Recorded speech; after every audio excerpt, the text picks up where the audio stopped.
play it any louder, then it's getting shut down. My name is Waffles, and I'm a government whistleblower turned political commentator, and this is the last 24 hours in the news. Today is September 25th, 2025. It is 8:56 p.m. Mountain Standard Time. Here are the top U.S. news highlights for the past 24 hours. A federal judge temporarily blocked enforcement of the EPA reorganization targeting scientific staff. Reported September 24th, yesterday, a court issued a preliminary injunction preventing the reassignment or removal of certain senior EPA scientific personnel while the legal challenge proceeds. The order cites likely statutory violations and risk of irreversible harm to public health and environment. Local police action in Portland, Oregon. Portland spokesman says that in response to protests, the city's police force used tear gas and made a limited number of arrests downtown. Though not a federal deployment, it's a notable civil risk law enforcement action. EPA reorganization enforcement stayed by court order. This is a major institutional check on the administration's shift of scientific authority. State of Texas further tightens electoral oversight laws. The Texas legislature passed a measure increasing criminal penalties for alleged electoral fraud and expanding state oversight of local election officials. Critics argue it may chill volunteer election administration and risk disenfranchisement. Telecom cybersecurity scare in East Coast. A suspected malware attack disrupted parts of a regional fiber optic backbone in the mid-Atlantic for several hours. Service was mostly restored by evening and investigation is ongoing. The incident did not affect major ISPs or national services. CDC issues updated guidance tightening standards for hospital infection control.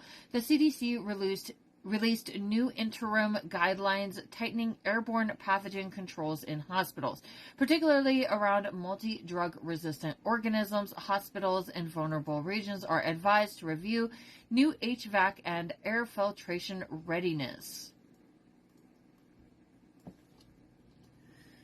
U.S. convenes emergency session at the UN Security Council on Gaza. The U.S. sponsored a resolution call and debate concerning continued Israeli operations in Gaza. Pushing for humanitarian corridors, a vote is expected tomorrow. Diplomatic friction with Brazil escalates after earlier visa revocations of Brazilian judicial officials. Brazil's foreign ministry summoned the U.S. ambassador to protest unwarranted interference in its judicial branch. Court's preliminary injunction on EPA personnel changes reported today is a direct judicial check on administration's authority. This limited their ability to just up and fire people at the EPA. Continuing litigation from earlier rulings, the mass probationary firings decision September 15th remains active with agencies recalibrating policy and suit appeals likely. The NYT defamation suit struck is still being managed under the judge's dismissal order and possibly to refile. That's for the New York Times lawsuit that Trump just filed, which is just like this ridiculous lawsuit where he's trying to get more money than what the New York Times is even worth over allegations which are probably false. Here are the approximate U.S. stock market closing figures for today. The Dow Jones closed at $46,210.34, down about 0.18%. The S&P 500 closed at $6,640.89, down 0.24%. Nasdaq Composite, $22,540.12, down 0.35%. And for trade and economic highlights, Trump announces sweeping new tariffs on imported goods. We have new tariffs coming in on medication. The administration will impose a 100% tariff on many branded pharmaceuticals,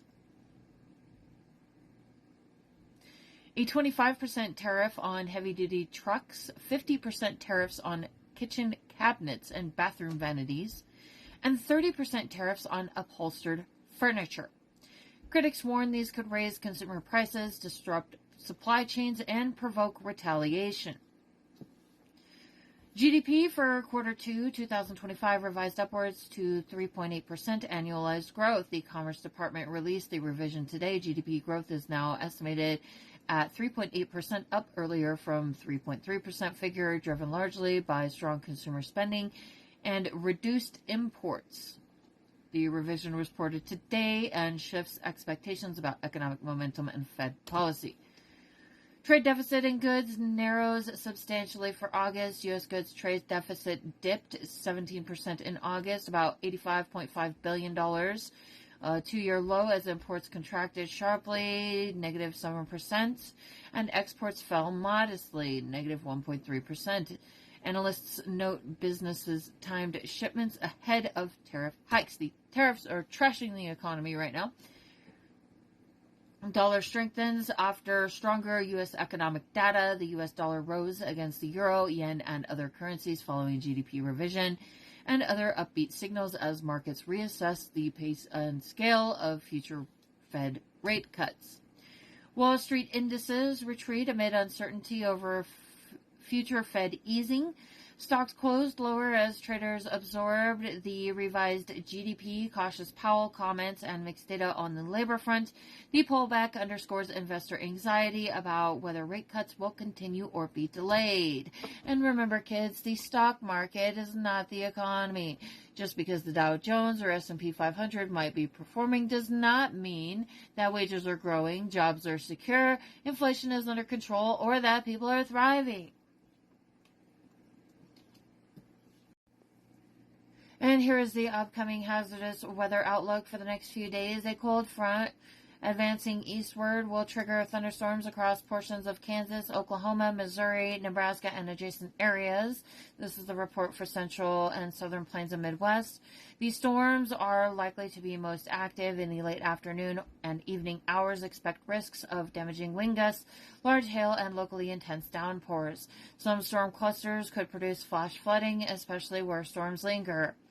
Ohio, Tennessee, and Mississippi valleys ahead of the frontal zone. Scattered thunderstorms may spread into parts of the Ohio Valley, Tennessee Valley, and lower Mississippi Valley. While not every area will see storms that are severe, localized heavy rainfall and gusty winds are possible. Flash flooding may occur in low-lying areas or places with repeated storms. Rockies and Intermountain West, Colorado, Utah, New Mexico, and Arizona, scattered showers and thunderstorms are expected, especially in mountainous and elevated terrain. Some storms might produce brief heavy rain, gusty winds, and localized flooding potential, particularly over burn scars or steep terrain. Expect storm frequency to be the highest on the first 2 days, tapering mid to late in the period, which I'm doing these reports for 3 days. Southeastern and Gulf Coast, the southeast, e.g. Georgia, Alabama, Florida Panhandle, daily afternoon to evening thunderstorms remain possible. Most will be ordinary storms, but localized heavy rain and gusts can occur. Coastal areas should also monitor for rip currents and elevated surf from onshore flow, especially when storms approach the coastline. Northeast and Mid-Atlantic, no severe major weather threats are currently flagged for the Northeast or Mid-Atlantic over the next 3 days. Normal summer to early fall conditions dominate with chances for isolated thunderstorms depending on local heating and moisture. Western U.S., Pacific Northwest, Northern California, Inland West. Modest precipitation chances exist in parts of the Pacific Northwest and Cascades, especially in higher elevations. However, no elevated severe threat is currently forecast. Most storms are expected to be moderate, and flooding is unlikely except in vulnerable terrain or near burn scars. And here are the top international news highlights for the past 24 hours. The Trump administration pushes back other nations to restrict asylum rights. At a UN side event, U.S. officials urged countries to adopt new asylum standard. Migrants must claim asylum in the first country they enter and only on a temporary basis. This marks a major shift in U.S. global migration policy. Russia backs Trump's call for a global ban on biological weapons. Russia formally expressed support for President Trump's proposal to prohibit development of biological weapons and suggest using AI to enforce compliance. I find this highly questionable because I personally believe that Vladimir Putin distributed COVID and that it was a biological weapon. That's just my personal beliefs. That's my opinion based on my observations. So then I feel like they're just trying to pretend that they're not doing what they're doing by trying to act like they're against it, and that is my personal opinion on that one. HHS submits drug pricing pilot to White House for approval. A U.S. health agency, HHS CMS, has sent a model called Global Benchmark for Efficient Drug Pricing, to the White House for review. If approved, it could tie Medicare drug payments to international price benchmarks. Trump signs order certifying TikTok U.S. sale plan meets national security rules. Trump signed an executive order affirming that his plan to divest TikTok's U.S. operations complies with U.S. national security laws. The sale is valued around $14 billion, and enforcement of the ban is delayed until January 20th. Trump broadens crackdown on organized political violence. Well, he should crack down on Fox News then if he's trying to crack down on organized political violence, because their broadcasters sure seem to be shooting off at the mouth supporting political violence repeatedly every time there's a violent incident. Trump signed a memo targeting what he calls radical groups. Can we include Fox News in that, please? Engaging in political violence, looting, swatting, threats, etc. He directed the IRS to scrutinize funding of philanthropic groups linked to political violence. U.S. GDP revised up to 3.8% for quarter 2, 2025. Is that not what it was initially at? We had to change the numbers on the GDP? Instead of using the actual numbers? Why was it revised? The U.S.'s economy's second quarter growth was revised upward. It was revised up. Okay, so it was at 3.3%. So let's take this 3.8. We're going to ignore that. The U.S. economy's second quarter growth was actually 3.3%, propelled by consumer spending and business investment. Many analysts view this as reducing the case for immediate rate cuts. Markets stumble as Trump imposes new tariffs. He wants to make it so nobody is able to take medication by introducing 100% tariffs on drugs. Trump announced hefty new tariffs, including 100% duties on branded drugs and 25% on heavy trucks, plus tariffs on furniture and cabinets to take effect October 1st. Global markets reacted negatively. Yes, tariff everything. Tariff everything and just make it so nobody can survive. I mean, if that's what he's going to do, it kind of looks like an act of war to me. Looks like deliberate deprivation of the people of the United States, to be frank. That's just my opinion based on my observations. I'm using my First Amendment right to freedom of speech and freedom of the press as an American citizen, and I will not stop because those are my constitutional rights.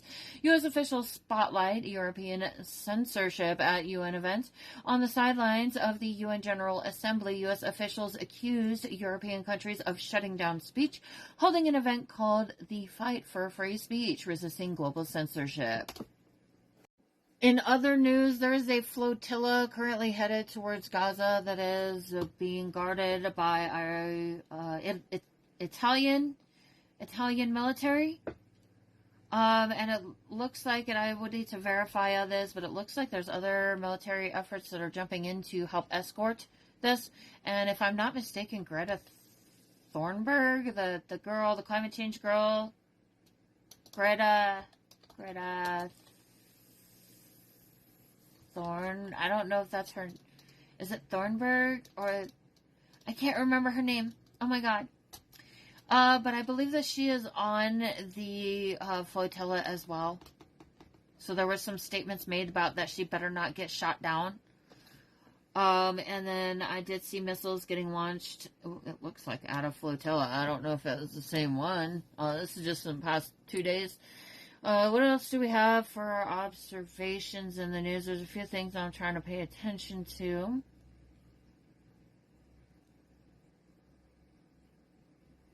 Give me a moment.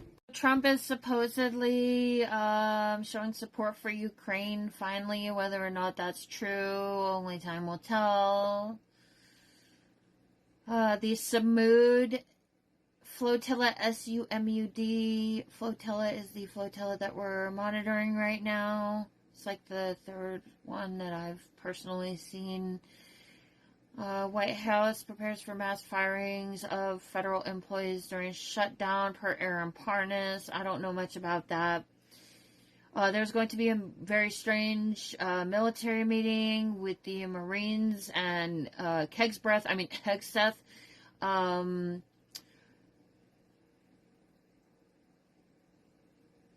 Yeah, there's gonna be generals and admirals, and this was in Texas at the whole thing where somebody shot migrant prisoners at an ICE facility. There was a sniper on a roof. This is footage of the amount of cops that were deployed in Texas in response to that. So I just want to make sure everybody has had an opportunity to physically see that.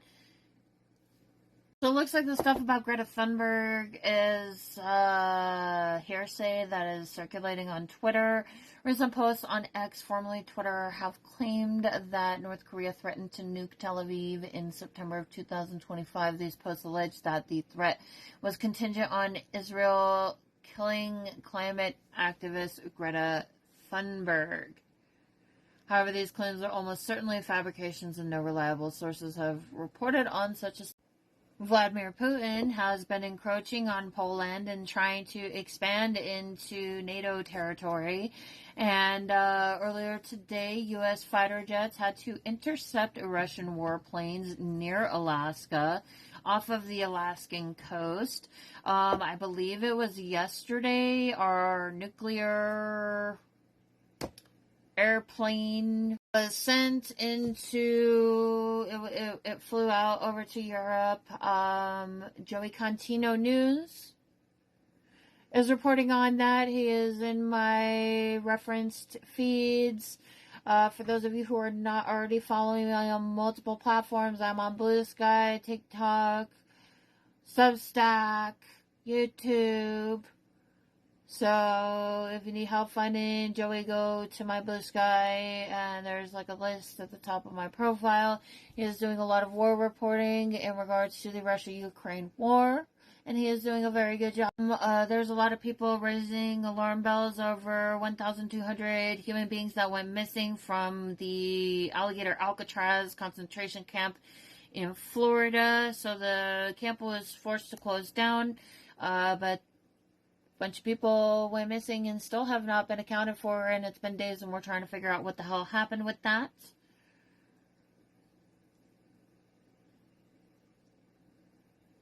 The UN General Assembly has been going on for several days. It has taken place in New York. The United Nations is headquartered in New York. So there's a bunch of international dignitaries in New York right now at the UN General Assembly. And for some reason, Jesse Waters of Fox News finds it appropriate to say that the UN needs to be bombed. So he's not just advocating for bombing a bunch of foreign dignitaries at the UN while this General Assembly is going on, but he's also advocating for bombing the United Nations, and it is against FCC regulations for these reporters to be advocating for political violence like this. So we just want to make sure that the people who are advocating for political violence are being held accountable. So I just want to make sure everybody sees this. Is either leave the UN or we need to bomb it.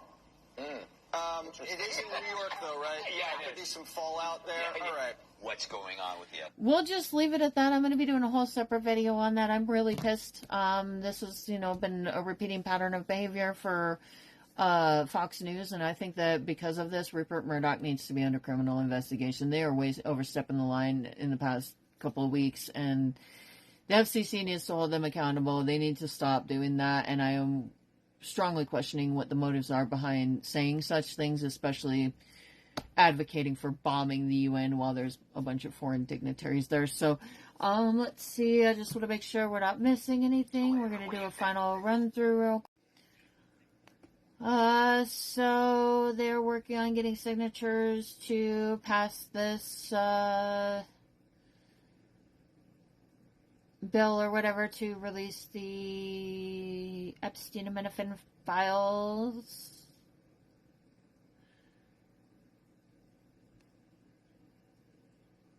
And there's several other things. Acts of violence by ICE continue. Aaron Parnas is doing a good job on reporting on that stuff. There's a whole bunch of other reporters. So again, check out my profiles on these other platforms so that you can get the full story, because I'm going to be out here amplifying the voices of these other people who are doing an excellent job in reporting, so that way I can't do all the reporting, okay? So, if somebody else is doing just fine at it, I'm going to support them. So don't forget to check out my TikTok and my other accounts, my Blue Sky, all of that, if you want to stay up to date on the news. But these are the major things that I'm looking at and things that are hitting the headlines in the past 24 hours in the news. So this concludes our news report for today. Everybody stay safe out there. And remember, we're all going through this together. We will get through it. And every day is hard. I want everybody to remember we need to do a little bit more than what we're used to doing to get through this, because the motherfucker is shifting around the whole entire economy and making everything damn near impossible. We are going to have to do more than what we would normally do. So if you have time that you would normally be spending Netflix, spend it doing something more productive. But it's just one day at a time right now. Don't get overwhelmed. Don't get down on yourself. Just make sure that you're making progress and understand that we gotta go through the motions to get through this. If you're going through hell, keep going so you can get out. Don't stay there. If you give up and you stay put, then stuck is where you're gonna be. So, that's what's helping me, is just to remember that this is a marathon and one foot in front of the other. Slow and steady wins the race. And eventually, we'll get through this. So, that's what I have to say for today. We'll see you guys later.